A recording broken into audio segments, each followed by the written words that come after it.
Start. नमस्कार साथियों, मैं कमल सिंह आपका यदुवंश प्राइवेट ITI बसई के यूट्यूब चैनल पर हार्दिक स्वागत करता हूं, अभिनंदन करता हूं। आज मैं आपको हमने जो ITI में नवंबर महीने में जो टेस्ट लिया था उसका सॉल्यूशन करवा रहे हैं। हेल्थ सैनिटरी इंस्पेक्टर ट्रेड का सभी बच्चे इस टेस्ट को देखें। जो भी बच्चा हेल्थ सैनिटरी इंस्पेक्टर ट्रेड की या health safety and environment trade की ट्रेनिंग ले रहा है किसी भी ITI से, ज़रूर से चैनल को देखें, चैनल को सब्सक्राइब करें और वीडियो पसंद आए तो भी लाइक करें, ना पसंद आओ तो भाई वो ज़रूर लाइक करें। तो सबसे पहले हमने जो भी हेल्थ सैनिटरी इंस्पेक्टर ट्रेड का जो पेपर था वो टोटल उसमें 40% थे। हम नंबर वाइज आपको पेपर सोल्व करवा देते हैं।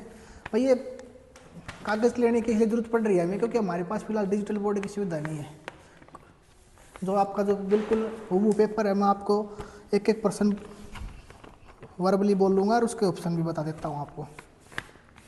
तो आपका सबसे पहला प्रश्न था, एक 55 किलोग्राम के पुरुष को रोजाना कितनी प्रोटीन की जरूरत होती है। एक 55 किलोग्राम के पुरुष को रोजाना कितनी प्रोटीन की आवश्यकता होती है। आपका ऑप्शन था, एक तो पहला ऑप्शन था 60 ग्राम, दूसरा ऑप्शन था 55 ग्राम, तीसरा ऑप्शन था आपका 50 ग्राम और चौथा ऑप्शन था आपका 45 ग्राम। इसका करेक्ट आंसर क्या रहेगा और करेक्ट आंसर क्या रहेगा, बंद करो भाई, एक बार क्या बात होगी। तो इसका आंसर क्या रहेगा तो मैं आपको बता देता हूँ। प्रोटीन की रिक्वायरमेंट आदमी को या औरत को अपने वेट के अनुसार होती है। तो जो 55 किलोग्राम का जो भी पुरुष है, व्यक्ति है, उसको 1 ग्राम प्रोटीन की ज़रूरत होगी अपने 1 kg वेट के ऊपर। तो 55 किलोग्राम उसका वजन होगा तो उसको 55 ग्राम प्रोटीन की ज़रूरत पड़ेगी अपनी दैनिक दिनचर्या के अंदर। इसी के साथ अगला प्रश्न बिल्कुल वैसा का वैसा हूबहू, एक 45 किलोग्राम की महिला को, एक 45 किलोग्राम की महिला को रोजाना कितने प्रोटीन की आवश्यकता होती है। आपका पहला ऑप्शन था 60 ग्राम, इसका भाई बी ऑप्शन ठीक रहेगा 55 ग्राम। दूसरा ऑप्शन था आपका 55 ग्राम, तीसरा ऑप्शन था 50 ग्राम, चौथा ऑप्शन था 45 ग्राम। ये भी बिल्कुल ऐसे कैसे है। महिला का वजन कितना है 45 किलोग्राम, तो पर किलोग्राम हमने 1 ग्राम की प्रोटीन की आवश्यकता होती है। तो महिला को 45 किलोग्राम की अगर वो महिला हो तो उसको 45 ग्राम प्रोटीन की दैनिक रिक्वायरमेंट होगी। अगला क्वेश्चन आपका एक 3 महीने के बच्चे को, एक 3 महीने के बच्चे को, 1 से 3 महीने के बच्चे को रोजाना कितने प्रोटीन की आवश्यकता होती है। मैंने इसके ऑप्शन बनाए थे। उसका वेट, बच्चे का वेट, पहला ऑप्शन था आपका वेट गुणा में 1.3 ग्राम, दूसरा ऑप्शन था वेट गुणा में 2.3 ग्राम, तीसरा ऑप्शन था वेट गुणा में 3.3 ग्राम, चौथा ऑप्शन था वेट मल्टीप्लाई 4.3 ग्राम। अब आप मेरी बात सुनना, प्रश्न बोल रहे हैं आपका 1 से 3 महीने के बच्चे या पैदा होते ही और 3 महीने के बच्चे को कितने दैनिक रिक्वायरमेंट प्रोटीन की आवश्यकता मिलती है। तो छोटे बच्चे होते हैं उन्हें अक्सर नहीं ज़रूरत होती है, ज़्यादा प्रोटीन की ज़रूरत होती है अपनी सेल्स को बढ़ाने के लिए, शरीर की वृद्धि के लिए। तो इसमें आपका आंसर रहेगा बच्चे को उसके वेट के अनुसार जितना भी उसका वेट होगा उसको 2.3 ग्राम मल्टीप्लाई करना है पर किलो के हिसाब से, उतनी उसको प्रोटीन की रिक्वायरमेंट होगी। अगला प्रश्न भी ये कंप्लीट टेबल मैंने प्रोटीन के अपने लेक्चर में आपको बता दी थी कि भाई एक पुरुष को कितने प्रोटीन चाहिए पर किलोग्राम के हिसाब से, महिला को कितनी चाहिए। तो एक 3 महीने के बच्चे को, 4 से 6 महीने के बच्चे को कितनी चाहिए। 10 से 16 साल तक के बच्चे तक का स्लैब हमने पढ़ाया था, ऑलरेडी मेरी यूट्यूब पर वीडियो अपलोडेड है, आप जाके देख सकते हैं। अगला क्वेश्चन है आपका 4 से 9 महीने के बच्चे को, 4 से 9 महीने के बच्चे को कितनी दैनिक रिक्वायरमेंट होगी प्रोटीन की। इसका ऑप्शन बी ऑप्शन रहेगा भाई, बी ऑप्शन इसका करेक्ट आंसर है। बच्चे का वेट गुणा में 2.3 ग्राम। तो इसका चौथे प्रश्न का पहला था वेट का 1.8 ग्राम, दूसरा वेट का 2.8 ग्राम, चौथा ऑप्शन इसका, तीसरा ऑप्शन है 3.8 ग्राम, वेट का 3.8 ग्राम, और पांचवा ऑप्शन है नन ऑफ दीज। तो भाई नन ऑफ दीज तो इसमें आएगा ही नहीं। प्रोटीन रिक्वायरमेंट तो रहेगी बच्चे को, 4 से 9 महीने के बच्चे को भी। 4 से 9 महीने के बच्चे को ये आपको आंकड़े ध्यान रखने पड़ेंगे। उस बच्चे का जितना भी वेट है उसके हिसाब से वेट को 1.8 ग्राम प्रोटीन से मल्टीप्लाई कर देना, उसको उतनी दैनिक रिक्वायरमेंट रहेगी। अगला क्वेश्चन आपका क्वेश्चन नंबर 5। तो इसका ऑप्शन रहेगा भाई ऑप्शन नंबर ए। 10 से 12 महीने के बच्चे को 10 से 12 महीने के बच्चे को कितने दैनिक रिक्वायरमेंट में प्रोटीन की आवश्यकता रहती है? तो इसका ऑप्शन 10 से 12 महीने के बच्चे को मैं आपको बता देता हूँ। आपका टेस्ट का ऑप्शन नंबर ए रहेगा। जिस बच्चे के वेट को हम 1.5 ग्राम से मल्टीप्लाई करें उसको इतनी दैनिक रिक्वायरमेंट रहेगी प्रोटीन की। मेरे ख्याल से प्रोटीन का तो ना और है। प्रश्न नंबर 6 है आपका, एक 16 से 18 साल के युवक को रोजाना कितनी प्रोटीन की आवश्यकता होती है? तो 16 से 18 साल के युवक में आपको ऑप्शन आ रहे हैं 50 ग्राम, 51 ग्राम, 52 ग्राम, 53 ग्राम। तो इसका आंसर रहेगा आपको 53 ग्राम। ज़्यादा से ज़्यादा जो इसमें आपके जो मैंने अपने हिसाब से बताया, इसको ज़्यादा से ज़्यादा रिक्वायरमेंट रहती है 16 से 18 साल के युवक को, तो इसको 53 ग्राम रहेगा। इसी कड़ी में 16 से 18 साल, 7वां प्रश्न आपका 16 से 18 साल की युवती को रोजाना कितने प्रोटीन की आवश्यकता रहती है? ऑप्शन नंबर 1 आपका 42 ग्राम, दूसरा है 43, तीसरा है 44 ग्राम, चौथा 45 ग्राम। तो लेडीज़ को ये आंकड़े आपको ध्यान रखने पड़ेंगे। 16 से 18 साल की कोई भी लेडीज़ है उसको मिनिमम 44 ग्राम पर केजी के हिसाब से प्रोटीन की दैनिक रिक्वायरमेंट रहती है। आशा करता हूँ यहाँ तक का जो भी मैंने 7 प्रश्न आपको कराए हैं वो समझ में आए होंगे। क्या यो देखो भाई, एक बार माइक चल रहा है कि नहीं चल रहा है? बंद करो। आपका प्रश्न नंबर 8 था, भोजन के किस तत्वों में नाइट्रोजन उपस्थित होती है? तो ये तो बिल्कुल हलवा सवाल है? पढ़ दो इसको। तो नाइट्रोजन मैंने आपको बताया था, ऑप्शन सुनो आपका। पहला प्रोटीन, दूसरा पानी में होती है, तीसरा कार्बोहाइड्रेट और चौथा विटामिन। तो मैंने जब आपको प्रोटीन पढ़ाई थी तो आपको बताया था कि भोजन का एक ऐसा तत्व है जिसको हम नाइट्रोजिनस पदार्थ या नाइट्रोजिनस भोजन भी कहते हैं। तो नाइट्रोजन केवल भोजन के प्रोटीन एक पोषक तत्व होता है, उसी के अंदर आपको मिलती है। तो इसका ऑप्शन नंबर पहला रहेगा, आंसर रहेगा प्रोटीन। प्रोटीन के अंदर हमें नाइट्रोजन मिलती है। क्वेश्चन नंबर 9, निम्नलिखित में से कौन सा विकार प्रोटीन की कमी से होता है? क्या प्रभाव पड़ते हैं या क्या डिजीज लग सकती है हमें? कौन सा विकार प्रोटीन की डेफिशिएंसी के कारण एक मानव शरीर ग्रस्त हो जाता है, वो बताता हूँ आपको। ऑप्शन नंबर 1 है बच्चों में सूखा रोग। भाई 1 नंबर ऑप्शन है बच्चों में सूखा रोग। ऑप्शन नंबर 2 है कवाशिक। ऑप्शन नंबर 3 है मानसिक विकार। तो मैंने आपको तीनों बताए थे भाई। बच्चों में सूखा रोग भी हो सकता है, कवाशियोर भी हो सकता है, और प्रोटीन कम मात्रा में ग्रहण करेंगे तो मानसिक विकार तो रहेगा ही, क्योंकि शरीर की वृद्धि कंप्लीट तरीके से नहीं हो पाएगी तो मानसिक विकार भी हो जाता है। और आपका ऑप्शन नंबर 4 है उपरोक्त सभी। तो इसका आंसर रहेगा प्रोटीन की कमी से ये तीनों रोग हमारे शरीर के अंदर हो सकते हैं, हम इनसे ग्रस्त हो सकते हैं। कौन कौन से? बच्चों में सूखा रोग, कवाशियोर और मानसिक विकार। ठीक है भाई। ऑप्शन नंबर क्वेश्चन नंबर 10, भोजन में कितने पौष्टिक तत्व होते हैं? ऑप्शन नंबर 1 है 2, दूसरा है 5, तीसरा है 6, चौथा है 3। इसका आंसर वैसे बताना तो नहीं चाहिए लेकिन बता देता हूँ आपको। ये आंसर आप कमेंट बॉक्स में दें मेरे को, भोजन में कितने पौष्टिक तत्व होते हैं। मैं नाम गिना देता हूँ, क्या ये पौष्टिक तत्व है या नहीं है। Number 1 protein, number 2 carbohydrates, number 3 vitamin, 4 fat, 5 mineral, 6 water. तो आप बता देना जो मैंने बोले हैं ये पौष्टिक तत्व है या नहीं है, और इसका आंसर जरूर से जरूर कमेंट बॉक्स में देना। हमारी टेक्निकल टीम बिल्कुल आपको देखेगी इसके लिए। ऑप्शन नंबर 11, भोजन में पौष्टिक तत्वों का प्रतिशत क्या है? इसके ऑप्शन थोड़े से ज़्यादा है, तो मैं आपको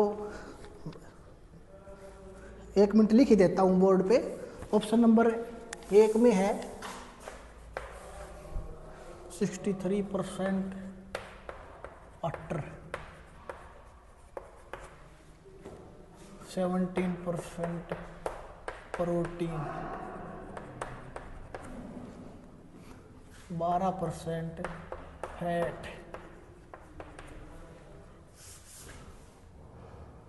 7% मिनरल, 1% कार्बोहाइड्रेट। बाहर क्यों डोल रहे हो? आज तन्ने भी, हाँ भाई बाहर क्यों घूम रहा है? हे लड़के,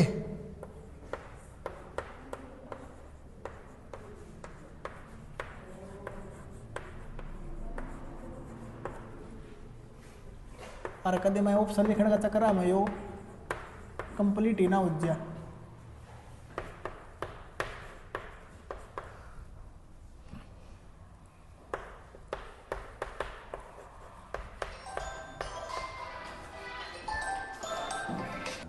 भोजन के आपका जो प्रश्न नंबर 11 उसमें था भोजन के पौष्टिक तत्वों का कितना प्रतिशत है, तो उसके ऑप्शन कुछ इस प्रकार थे। इसमें आपको थोड़ा सा आइडेंटिफाई करने में, ऑप्शन को रिजेक्ट करने में और चूज करने में थोड़ा सा समस्या आ सकती है कि भाई ये तो टोटल दे दिया, कितना प्रकार होता है, कितने कितने % हो जाते हैं। तो आपको एक मैंने आपको बताया था कि हम सबसे ज़्यादा मात्रा में पौष्टिक तत्वों में से कार्बोहाइड्रेट्स अपने भोजन में ग्रहण करते हैं। तो सबसे ज़्यादा मात्रा में कार्बोहाइड्रेट्स पाए जाते हैं। मैंने आपको बताया था 70 से 75% तक हम कार्बोहाइड्रेट्स अपने खाने के अंदर शामिल करते हैं, खास करके अपनी भारतीय फैमिली के अंदर। तो मेरे ऑप्शन के अनुसार 63% वाटर, जो बिल्कुल गलत है। हमारे खाने के अंदर 63% हम मिनरल भी नहीं ले पाते सबसे ज़्यादा अमाउंट में। और एक फैट तो जब काउंट होगा ना, तो कुछ खाएंगे जो बढ़ेगा भाई, सारा 63% घी थोड़ी ना पिया जाएगा, फैट के सोर्स या वनस्पति तेल थोड़ी ना ग्रहण करेंगे। तो इस ऑप्शन को हम कार्बोहाइड्रेट्स की वजह से चूज करेंगे, बाकी की तरफ आप सही गौर भी मत करो। ये ऑप्शन आपका बिल्कुल करेक्ट है, क्योंकि हम अपने खाने के अंदर सबसे ज़्यादा अमाउंट में कार्बोहाइड्रेट्स का सेवन करते हैं, जो बिल्कुल परम सत्य है। और आपका ऑप्शन नंबर भी करेक्ट है। आगे आपको देखने की जरूरत नहीं है। आपका क्वेश्चन नंबर 12, मैक्रोन्यूट्रिएंट्स कौन से? मैक्रोन्यूट्रिएंट्स कौन से? ऑप्शन नंबर 1 कार्बोहाइड्रेट, प्रोटीन और वसा। Option number B vitamin. Option number C mineral, खनिज। और ऑप्शन नंबर डी कोई भी नहीं। तो मैक्रोन्यूट्रिएंट्स मैंने बताए थे आपको। मैक्रोन्यूट्रिएंट्स आपका ऑप्शन नंबर ए बिल्कुल सही रहेगा, करेक्ट रहेगा। प्रोटीन, विटामिन और वसा, ये आपके मैक्रोन्यूट्रिएंट्स के अंदर काउंट होते हैं। तो ऑप्शन नंबर ए आपका क्वेश्चन नंबर 12 का बिल्कुल सही रहेगा। ऑप्शन नंबर 3 ना, क्वेश्चन नंबर 13 माइक्रोन्यूट्रिएंट्स कौन से होते हैं? आपका पहला ऑप्शन है कार्बोहाइड्रेट, प्रोटीन, वसा। ऑप्शन नंबर बी आपका विटामिन और खनिज। तो मैंने आपको 3 तो बता दिए थे। तो माइक्रोन्यूट्रिएंट्स के अंदर विटामिन और खनिज, विटामिन और खनिज बिल्कुल सही रहेंगे। क्वेश्चन नंबर 14 आपका प्रोटीन बनाने के लिए कौन सा एसिड काम आता है? प्रोटीन बनाने के लिए कौन सा एसिड काम आता है? तो मैंने आपको बताया था प्रोटीन में बनाने के लिए एक एसिड बताया था आपको, amino acid. Amino acid protein बनाने के लिए काम आता है। ऑप्शन नंबर बी बिल्कुल सही रहेगा, आपको ध्यान रखना है। क्वेश्चन नंबर 15 आपका प्रोटीन एक संयुक्त कार्बनिक नाइट्रोजन का यौगिक है। प्रोटीन एक कार्बन और नाइट्रोजन का कंपाउंड है। इनमें से क्या होते हैं? ऑप्शन नंबर ए आपका भाई प्रोटीन के अंदर क्या क्या होते हैं? Carbon, oxygen, carbon dioxide. Option number B लिखो गंधक नाइट्रोजन और carbon monoxide. Option number C आपका कार्बन, ऑक्सीजन, हाइड्रोजन, गंधक, नाइट्रोजन। और ऑप्शन नंबर डी है नमक और पानी। तो इसका आंसर आपका सी ऑप्शन बिल्कुल करेक्ट रहेगा, जिसमें कार्बन, ऑक्सीजन, हाइड्रोजन, गंधक, नाइट्रोजन बिल्कुल शामिल हो। तो प्रोटीन इन सभी का एक कंपाउंड है। क्वेश्चन नंबर 16 निम्न में से प्रोटीन का क्या काम है? प्रोटीन का क्या काम होता है? ऑप्शन नंबर ए शरीर में शरीर की वृद्धि करना और शरीर का विकास। ऑप्शन नंबर बी अन्य पदार्थों का संश्लेषण, जो भी हम बिल्कुल जो भी अन्य प्रोडक्ट्स हैं या कोई भी पदार्थ है उनका बिल्कुल संश्लेषण करें। ऑप्शन नंबर सी कार्बोहाइड्रेट्स की कमी के, जब हमारे शरीर के अंदर कार्बोहाइड्रेट्स की कमी पड़ जाए तो प्रोटीन उस समय हमारे शरीर को ऊर्जा प्रदान करे। और ऑप्शन नंबर डी उपरोक्त में से सभी, जो भी है 3 ऑप्शन सही। तो आपका ऑप्शन नंबर डी बिल्कुल सही रहेगा। ये प्रोटीन के ही फंक्शन है, ये तीनों काम प्रोटीन करता है। क्वेश्चन नंबर 17 निम्न में से प्रोटीन की मात्रा सबसे अधिक किसमें है? निम्न में से प्रोटीन की मात्रा सबसे अधिक किसमें? ये प्रोटीन के वक्त मैंने अपनी क्लास के अंदर बिल्कुल बता दिया था किस चीज़ से सबसे ज़्यादा अमाउंट में प्रोटीन मिलता है, किससे सबसे कम अमाउंट में प्रोटीन मिलता है। तो सोयाबीन से हमें सबसे ज़्यादा अमाउंट में प्रोटीन मिलेगा दिए गए ऑप्शनों के अनुसार। दिए जो आपके जो टेस्ट में जो ऑप्शन है मछली, मीट, सोयाबीन और मूंगफली, तो सोयाबीन के अंदर सबसे ज़्यादा अमाउंट में आपको प्रोटीन की मात्रा मिलती है। क्वेश्चन नंबर 18, प्रोटीन की मात्रा सबसे कम किस प्रोडक्ट के अंदर मिलेगी? पहला ऑप्शन है चावल, दूसरा दूध, अंडा, बादाम। तो दूध, अंडा और बादाम के मुकाबले चावल में हमें सबसे कम मात्रा में प्रोटीन की मात्रा में मिलती है। ठीक है भाई। क्वेश्चन नंबर 19, निम्न में से कार्बोहाइड्रेट किसके यौगिक है? कार्बोहाइड्रेट पढ़ाते समय मैंने बताया था कार्बोहाइड्रेट कार्बन, हाइड्रोजन और ऑक्सीजन के एक यौगिक है, कंपाउंड है। तो ऑप्शन नंबर ए बिल्कुल करेक्ट रहेगा। ये पेपर उसी बच्चे को समझ में आएगा या तो जो चतवन साइट इसे ट्रेनिंग कर रहा है फिलहाल एडमिशन जिसका चल रहा है, या उसी बच्चे को जो प्रीवियस वीडियो हमारी देख के इस पेपर को क्वेश्चन को एनालिसिस कर रहा है, सोल्व कर रहा है। जिसने भी ये वीडियो देखी नहीं है, बिल्कुल 3 से 4 या 5 वीडियो अपलोड पाएंगी हेल्थ सैनिटरी इंस्पेक्टर की प्लेलिस्ट के अंदर, उनको जरूर इस यूट्यूब चैनल पर जाकर देखें और अपने दोस्तों को शेयर करें भाई।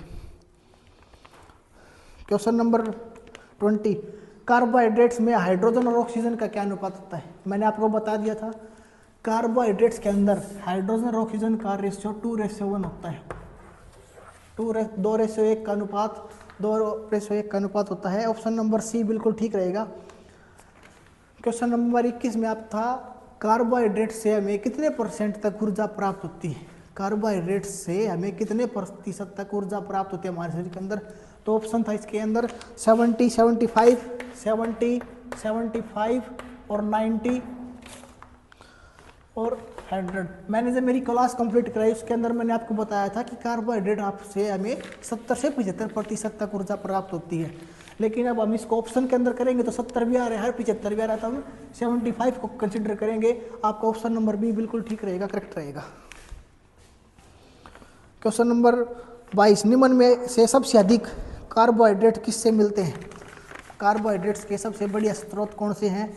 आपका ऑप्शन रहेगा केला। पहला ऑप्शन है केला, दूसरा ऑप्शन है शक्कर,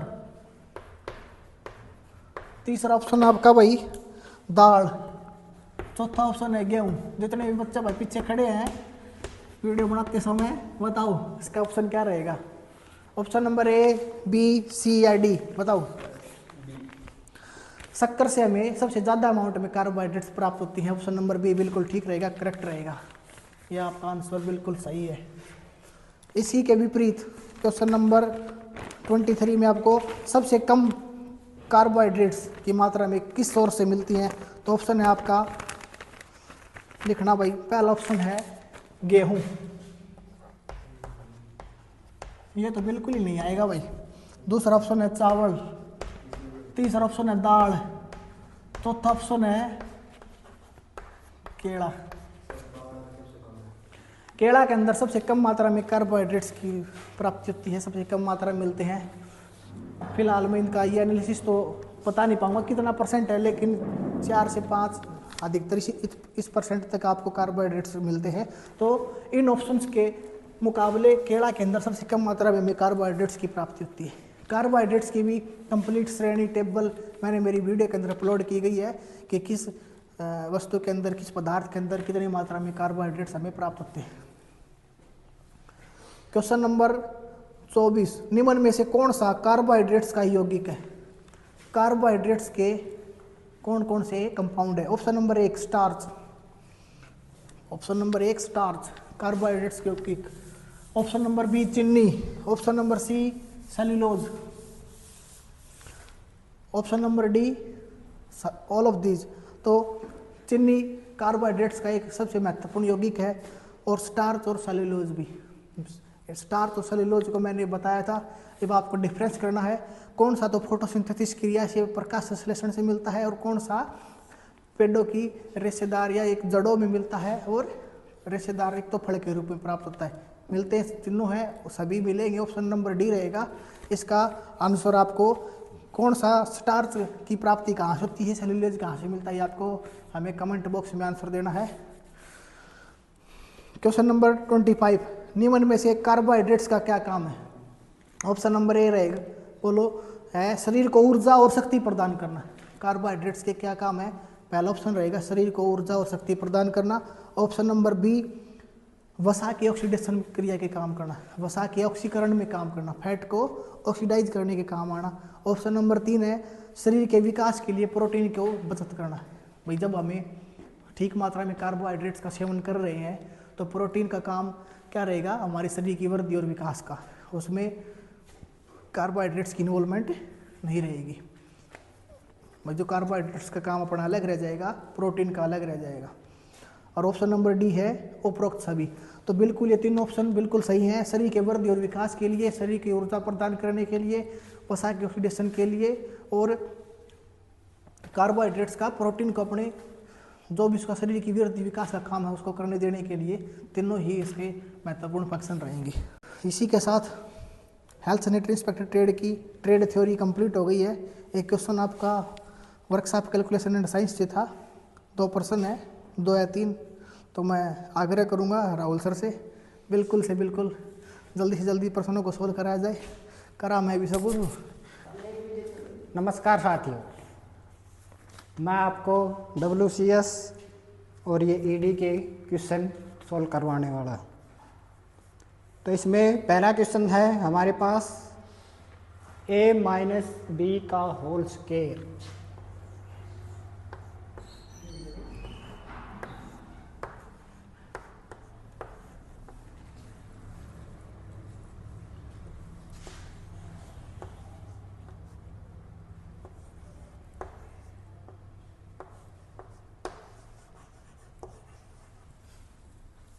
इसका क्या आ जाएगा, a square plus B square minus 2ab।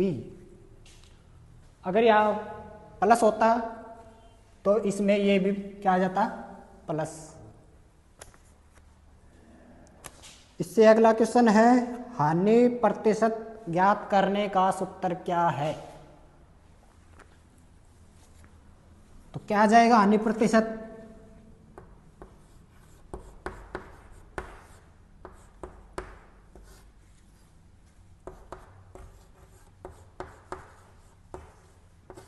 हानि बटे में जो हमारे पास क्रय मूल्य है,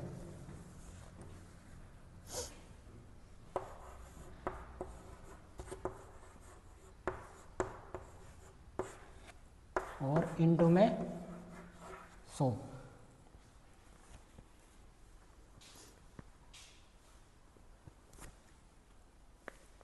इससे अगला क्वेश्चन है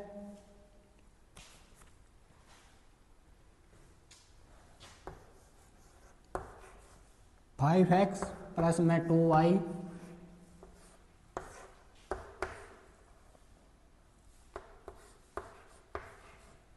4x माइनस 7z और 15z माइनस 3y, इनको सॉल्व करना है। तो इसमें हो जाएगा x की वैल्यू होगी 5x प्लस में 4x, x की 2 ही वैल्यू थी। इससे आगे अब y की 2y और माइनस 3y। अब z की वैल्यू जोड़ेंगे, माइनस का 7z और प्लस का 15z।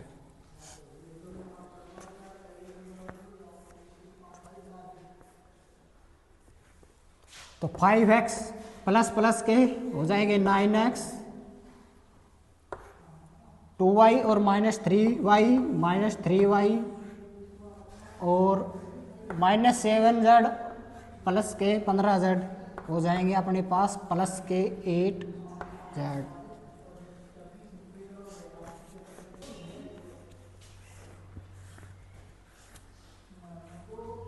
तो अपने पास इसका आंसर आ जाएगा 9x माइनस वाई और प्लस का 8z।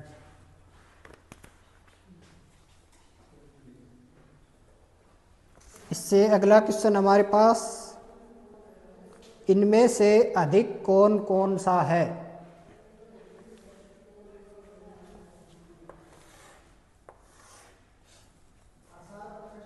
समकोण होता है 90 डिग्री, तो 90 डिग्री से जो भी कम कोण है उनको हम बोलते हैं न्यून कोण, और जो 90 डिग्री से अधिक डिग्री के कोण होते हैं उनको बोलते हैं हम अधिक कोण। तो इसके ऑप्शन में था 30 डिग्री, 60 डिग्री, 90 डिग्री और 120 डिग्री, तो इसका ऑप्शन हो जाएगा 120 डिग्री आंसर। से अगला क्वेश्चन हमारे पास, विषमबाहु त्रिभुज होती है।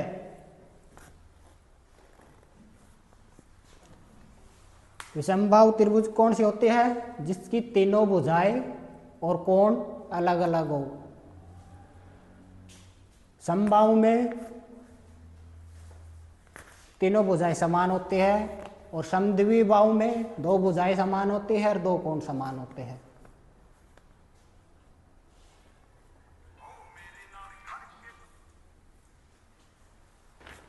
अब हम आपको इसी कड़ी में क्वेश्चन नंबर 31 से एम्प्लॉयबिलिटी स्किल के क्वेश्चन करवाएंगे।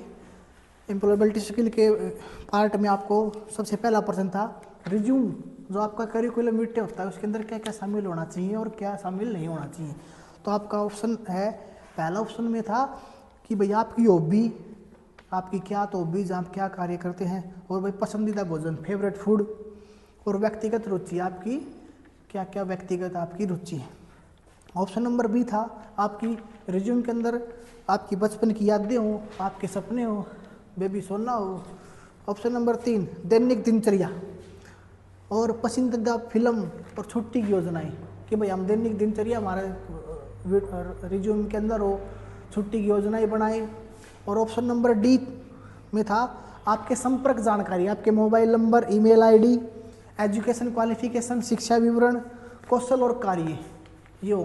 तो एक प्रभावी रिज्यूम या करिकुलम विटे बनाने के अंदर सबसे पहले उसके अंदर आपके मोबाइल नंबर, नाम, ईमेल आईडी, ईमेल एड्रेस, शिक्षा विवरण, complete education qualification, experience detail आदि सम्मिलित हों। तो ऑप्शन नंबर डी बिल्कुल सही रहेगा। बचने देना थोड़ी देर, क्वेश्चन नंबर 32 है कि राघव, एक सुनना एक प्रश्न को, इसको आप एनालिसिस ऑप्शन के अनुसार करना कि राघव एक मार्केटिंग फर्म में नौकरी कर रहा है। क्योंकि राघव है, राघव नाम का कोई भी व्यक्ति है और एक मार्केटिंग कंपनी में अपना काम कर रहा है। उसका कवर लेटर को पढ़ना, जो उसने जो अपना कवर लेटर बनाया है रिज्यूम के साथ, उसको पढ़ना आसान बनाने के लिए क्या करना चाहिए। कवर लेटर को पढ़ना आसान बनाने के लिए क्या करना चाहिए। ऑप्शन नंबर ए है कवर लेटर के अंदर आपका पूरा विवरण, पूरी रामायण कथा। ऑप्शन नंबर बी है जो भी आप फॉन्ट यूज करें, टेक्स्ट यूज करें, उनको छोटे पैराग्राफों में विभाजित कर देना, बांट देना। ऑप्शन नंबर सी फॉन्ट का आकार बढ़ा देना, साइज बड़ा कर देना टेक्स्ट का। ऑप्शन नंबर डी उपरोक्त सभी। एक कवर लेटर को प्रभावी बनाने के लिए उसमें आपका कंप्लीट विवरण, शिक्षा क्वालिफिकेशन, नाम, ईमेल और टेक्स्ट को छोटे छोटे पैराग्राफों में विभाजित करें और फॉन्ट को एक स्टैंडर्ड साइज पर रखें ताकि कोई भी पढ़ने वाला आसानी से आपके कवर लेटर को पढ़ पाए। और क्वेश्चन नंबर 33 नौकरी के आवेदन के लिए एक प्रभावशाली रिज्यूम बनाने के बाद अगला कदम क्या है। ये प्रश्न एक नंबर पहले होना चाहिए था कवर लेटर का प्रश्न आने से पहले। तो ले आज इसका सॉल्यूशन कर देते हैं। रिज्यूम बनाने के बाद आपको एक शानदार प्रभावशाली कवर लेटर लिखना चाहिए। तो इसका ऑप्शन नंबर बी है। सभी बच्चे ऑप्शन नंबर बी कर ले। क्वेश्चन नंबर 34 प्रणव अपने रिज्यूम पर काम कर रहा है। भाई प्रणव नाम का कोई भी बंदा है वो अपना रिज्यूम बना रहा है और अपने रिज्यूम पर काम करते समय उसको क्या क्या ध्यान रखना चाहिए। भाई प्रणव नाम का बंदा है, वो अपना रिज्यूम बना रहा है, रिज्यूम बनाते समय उसको क्या क्या ध्यान में रखना चाहिए। ऑप्शन नंबर ए था वर्तनी और व्याकरण की गलती, स्पेलिंग और ग्रामेटिकल एरर, इसको चेक करना चाहिए। ऑप्शन नंबर बी, वो ये सुनिश्चित करे कि दी गई जानकारी बिल्कुल सही है। ऑप्शन नंबर 3, नौकरी से मेल करने वाले कौशल और योग्यता हाईलाइट करें। भाई जैसे मार्केटिंग फर्म में है तो मार्केटिंग की योग्यता लिख दे, फाइनेंस है तो फाइनेंस की लिख दे, या फिर सेल्स में है तो सेल्स की लिख दे। ऑप्शन नंबर डी, नौकरी के लिए उपरोक्त सभी। तो रिज्यूम बनाते समय जो मैंने अभी आपको ए, बी और सी ऑप्शन बोले हैं, ग्रामेटिकल स्पेलिंग एरर सुनिश्चित कर लें कि अपनी जो भी जानकारी आप उसके अंदर फिल कर रहे हो बिल्कुल सही है, और अपनी योग्यता नौकरी के अनुसार हाईलाइट करें। ऑप्शन नंबर डी बिल्कुल सही रहेगा, उपरोक्त सभी। क्वेश्चन नंबर 35, पूजा एक ऑटोमोबाइल कंपनी में मोटर मैकेनिक पद पर आवेदन कर रही है। पूजा नाम की कोई लड़की से और एक मोटर मैकेनिक पद पर अपना आवेदन करने लग रही है। किसी भी ऑर्गेनाइजेशन में मोटर मैकेनिक का पद खाली है, वो अपना आवेदन वहाँ कर रही है, तो उसको क्या क्या ध्यान रखना चाहिए और उसके कवर लेटर में उसमें क्या क्या शामिल करना चाहिए। तो कवर लेटर में क्या शामिल करे। ऑप्शन नंबर ए, वेतन अपेक्षा, कि भाई वो कितना वेतन, अनुमानित वेतन वो अपने डिमांड करती है कि भाई मैं पर मंथ 50,000 में काम कर लूँगी, 55 में काम कर लूँगी, 60 में काम कर लूँगी, या 5,000 रुपया रोटी पानी दे दियो मैं काम कर लूँगी, है वो अपनी वेतन अपेक्षा रखे। दूसरा, शिक्षा विवरण, उन्हें क्या कर रखा है भाई, क्या पढ़ाई कर रखी है, 10वीं 12वीं 11वीं, ITI डिप्लोमा बीटेक जो भी उसने कर रखी है वो उसमें लिखे। ऑप्शन नंबर 3, वो ये कारण बताए कि वो मोटर मैकेनिक पद के लिए ही क्यों उपयुक्त है, बाकी उपयुक्त क्यों नहीं है, या उसी को ही क्यों चूज किया जाए। ऑप्शन नंबर डी में उसके शौक, खाना आदि ये उसमें मेंशन करें। तो आपका जो ऑप्शन रहेगा, ऑप्शन नंबर 3 बिल्कुल करेक्ट रहेगा। वह ये ज़रूर देखे और ज़रूर अपना कवर लेटर में मेंशन करे कि वह मोटर मैकेनिक के पद पर क्यों उपयुक्त है। ये आपका आंसर रहेगा। ऑप्शन नंबर 36, औपचारिक संचार क्या है। औपचारिक संचार क्या है। क्वेश्चन नंबर 36 है आपका, औपचारिक संचार क्या है। फॉर्मल कम्युनिकेशन, फॉर्मल कम्युनिकेशन क्या है। तो इसमें ऑप्शन रहेगा सभी लिखित संचार, रिटर्न में जो भी इंफॉर्मेशन लिखी गई हो। ऑप्शन नंबर बी, नियमों के सेट, कंप्लीट सेट, रूल्स के सेट का पालन करते हुए आधिकारिक संचार, एक ऑफिशियल संचार, ऑफिशियल कम्युनिकेशन बाय ईमेल, या एक आधिकारिक संचार आपस में फर्म के अंदर बातचीत हो रही हो, ऑर्गेनाइजेशन के अंदर बात कर रहे हो पूरे आधिकारिक रूप से। ऑप्शन नंबर 3, दोस्तों और परिवार से बातचीत। Option number D, WhatsApp call, WhatsApp पे जो भी मैसेज वगैरह डिलीवर कर रहे हैं। तो इसका आंसर क्या रहेगा, ऑप्शन नंबर बी बिल्कुल सही रहेगा, नियमों का एक सेट का पालन करते हुए आधिकारिक संचार। क्वेश्चन नंबर 37, नौकरी के इंटरव्यू में कौन सा औपचारिक परिचय है। भाई जब नौकरी के इंटरव्यू देने जाते हैं तो कौन सा फॉर्मल इंट्रोडक्शन है। तो ऑप्शन नंबर ए है, इसमें इंट्रोडक्शन में नमस्ते, मैं कमल सिंह, आपसे मिलकर खुशी हुई। इंटरव्यूअर से मैं बोलता हूँ नमस्ते, मैं कमल सिंह, आपसे मिलकर खुशी हुई। ऑप्शन नंबर बी, हाय मैं कमल सिंह, मुझे बुलाने के लिए आपका धन्यवाद। Option number C, yo baby मैं कमल सिंह, चलिए शुरू करते हैं। ऑप्शन नंबर डी, सुप्रभात, या आप दोपहर के समय जा रहे हैं, या गुड आफ्टरनून सर, मैं कमल सिंह, मैं इस भूमिका के लिए मुझे चुनने के लिए आपका धन्यवाद करता हूँ, अभिनंदन करता हूँ। तो ऑप्शन नंबर डी बिल्कुल औपचारिक फॉर्मल कम्युनिकेशन है, इंटरव्यू देते समय अपने इंटरव्यूअर से बातचीत करने का। क्वेश्चन नंबर 38, औपचारिक लिखित संचार, फॉर्मल लेटर लिखना का एक एग्जाम्पल क्या है। औपचारिक लिखित संचार का एक क्या एग्जाम्पल क्या है। किसी दोस्त को लेटर भेजना, व्हाट्सएप संदेश भेजना, अपने प्रबंधक को ईमेल करना। ऑप्शन नंबर सी, अपने प्रबंधक को ईमेल करना। Option number D, social media platform पर पोस्ट करना। Option number D social media platform पर पोस्ट करना। तो इसका ऑप्शन क्या रहेगा, औपचारिक लिखित संचार, अपने जो भी प्रबंधक है, मैनेजर है, डायरेक्टर है, उनको ईमेल लिखना। ये ऑप्शन बिल्कुल सही रहेगा क्वेश्चन के हिसाब से। क्वेश्चन नंबर 39, नौकरी के इंटरव्यू में यदि आप कोई प्रश्न सुन या समझ नहीं पाते हो, भाई आपका इंटरव्यूअर आपसे कोई भी क्वेश्चन कर रहे हो और आप उसको अंडरस्टैंड नहीं कर पाते हो या समझ नहीं पाते हो, तो आप उसको रिपीट करने के लिए कैसे बोलोगे। तो क्वेश्चन नंबर ए है, ऑप्शन नंबर ए रहेगा, श्रीमान माफ़ करें मैं समझ नहीं पाया, क्या आप इस प्रश्न को दोबारा दोहरा सकते हैं।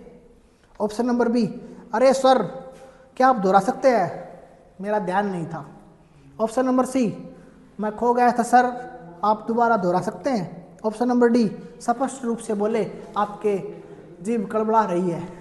तो इस तरह का ऑप्शन में क्या रहेगा, ऑप्शन नंबर ए, माफ़ करें मैं समझ नहीं पाया, क्या आप इस प्रश्न को दोबारा दोहरा सकते हैं। Option number A question number 39 का बिल्कुल सही रहेगा, बिल्कुल करेक्ट रहेगा।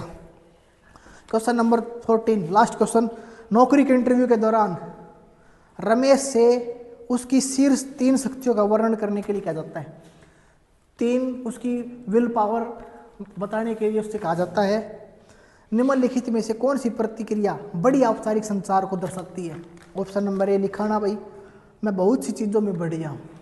भाई रमेश बताए कि भाई मैं बहुत सी चीज़ों में बढ़िया हूँ, आकर्षक हूँ। ऑप्शन नंबर बी, ओह मुझे लगता है कि मैं हर चीज़ को थोड़ा बहुत कर सकता हूँ, मैं ड्राइवरी भी कर सकता हूँ, सेल्स का काम भी कर सकता हूँ, मैनेजर भी बन सकता हूँ, फाइनेंस का काम भी कर सकता हूँ, कलरक का काम भी कर सकता हूँ, सभी काम मेरे को थोड़े थोड़े सारे आते हैं। ऑप्शन नंबर सी, समस्या समाधान team work. Option number D, नहीं पता सर मेरे को मेरी 3 शक्तियों के बारे में नहीं पता। तो बढ़िया औपचारिक संचार के अनुसार समस्या समाधान और टीम वर्क आपका आंसर रहेगा। इसी के साथ complete health sanitary inspector trade का 40% का जो भी टेस्ट था वो मैंने सोल्व करा दिया है। सभी बच्चे इसको ध्यान से देखें, आपको बिल्कुल समझ में आएगा, और ज़्यादा से ज़्यादा लोग चैनल को सब्सक्राइब करें। धन्यवाद।